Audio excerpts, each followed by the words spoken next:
obviously you guys have been in the business, but what is it like for you guys to watch Jen and Reese not only be like 1 and 2 on the call sheet, but also creative executives on this, like giving notes and watching them like read through scripts at lunch, like no downtime for them. No downtime. Even though everybody might feel like they don't have downtime. By the way, this isn't the only show that they're both producing. Right. They they're have doing so much. full-fledged production companies simultaneously. Yeah. These are powerhouses, and they have been for a very long time. And one of the things that's really special about working with them is that they know how to create an environment for artists to treat them the way that they would love to be treated themselves. Yeah. And that's based on decades of professionalism and prestige work. Mm-hmm. And I think if your boss is doing the exact same thing as you, like that means that they put caretaking into your job because they're doing the exact same job. And I think it's really, really breathtaking to be working with these people specifically because they are exciting artists. They're also exciting storytellers. So for me, that's like, it's so inspirational because it's not, all of the storytellers, Mimi, I'm really excited about, Jen, and they're all great. Powerhouses. Yeah. Powerhouses. Yeah. And that they're changing, they're really changing the narrative both in their careers, in terms of the stories that they're putting out, in terms of content. It's just exciting on so many different levels. Yeah. Did you guys watch much morning news TV before taking the jobs? I wouldn't say that I watched more because I took the job, but I've watched a lot of morning television, and I think like the rest of America, I hold these people iconic.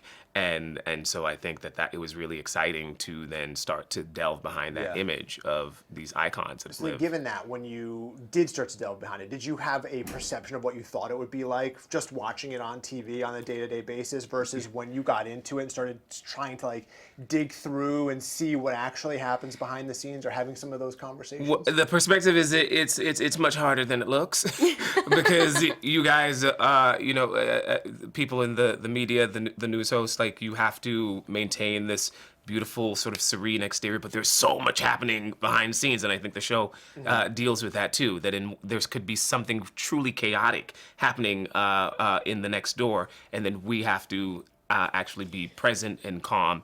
And so it definitely started to show how difficult the job is. There's something that I think is interesting. The thing that I found the most interesting let me phrase this another way. I've done a lot of morning show interviews. I've done a few of these things before. But the thing that is most interesting to me is that this is not a facade for this level of being that is an anchor.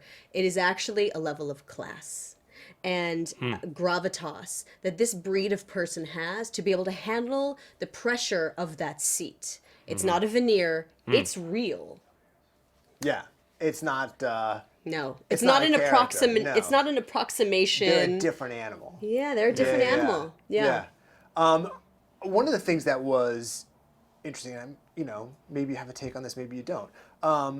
As an audience member, when we see somebody get, for lack of a better term, Me Too'd, when you watch them, somebody like Mitch in the show, the outside perception is like, do I want to humanize him? Is it easier for me to like think that this guy has done a bad thing and I'm off? And the show attempts to humanize some of that. Do you guys think about, or what did working on the show do to your perception of people that we'd sort of like written off socially? Did it change anything at all? My mission statement as an artist is I'm here to examine the parts of ourselves that we are least proud of. No, this is a phrase that's been said many times. Every villain is the hero of their own story. Sure. So this is a great world where we can allow people to be every shade of themselves, whether it's glorious or beautiful or hideous and terrible. And for me, I would say what I learned from the show, or what made it even clearer for me, is that we're just at the beginning of the conversation. Yeah. And I think the show starts to, if you said, if it feels like, maybe there might be moments of humanizing with Mitch, or give him his part of an argument. How did you see things? But I think it definitely showed me that it's just the beginning of the conversation. And so the show, I think, will contribute to the dialogue. Yeah. But the Me Too movement is about abuse of power. Right. That is felt whether you are a man, woman, or otherwise. And that is really what we're examining here. It is not black and white. Power can be intoxicating, and therefore it can be abused. Absolutely. But I also want to say that because, because the show did happen before because it's about the workplace, and it was sold before the Me Too thing came in. But that's just an important part of the work dynamic that we're having right now. And the show explores a lot of aspects of these people, the family and culture that they create, and this thing, that needs to be addressed, this huge elephant that lives in the room. Someone called this show Game of Thrones in a newsroom. Yeah.